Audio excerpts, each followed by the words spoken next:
I'm actually really freaked out about the environment, and it really worries me. It scares me a lot. It scares me about whether or not to have children. It's terrifying. Like, I feel like it's hanging over sort of everything. And I think the only way for art to be enough, for this to be enough to do with my life, if I got limited time, if the earth has got limited time, if this is the sort of choice for what to do with myself, then I think the only thing is to try and engage with it in some way. And I think the only way to sort of, my mother always said action dispels fear. And I think the only way to engage with the sort of what's going on politically and what's happening with our generation and what's happening with everyone's sort of slow burning fear all the time about it is to sort of face it, to make work about it, to try and engage people in talking about it, and to hopefully do it with like a bit of humour, to do it with a bit of lightness. I don't think we need heavy-handedness. I don't think we need more doctrine. The last project I did, or the last large-scale project, it's just finished. I worked with an artist called Silas Parry, and we went to Japan and then had another show in Scotland. The title of our show was called Hungry Ghost Engines, which is ubiquitous in Asia. Hungry ghosts are your soul after you die.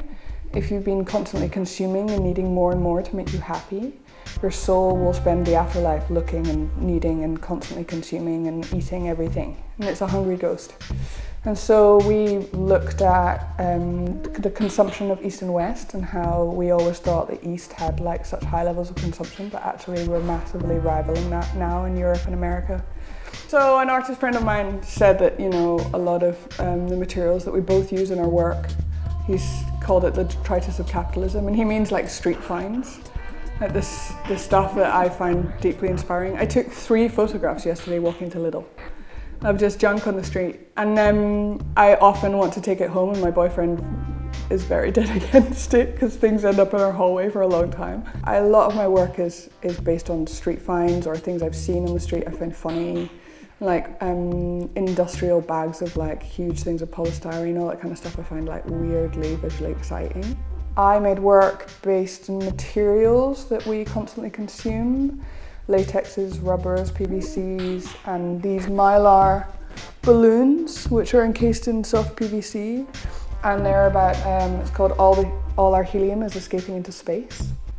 And I think that that's facing up to sort of the things that you're terrified about, making work about things you're scared about is a really brilliant thing, both personally, helps me sleep at night, but also being able to have discourse with strangers at exhibitions or have people come to the seminar and talk about these kind of things is really exciting and really interesting. And the sad thing was that at my Berlin gallery weekend show, all of these were hanging in a boat.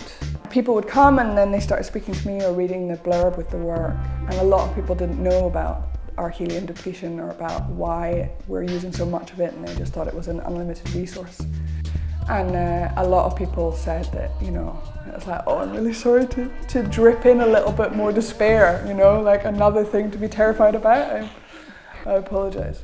But hopefully it's engaging enough and beautiful enough that people can learn these things without feeling like they want to go home and crawl under their covers and watch Netflix.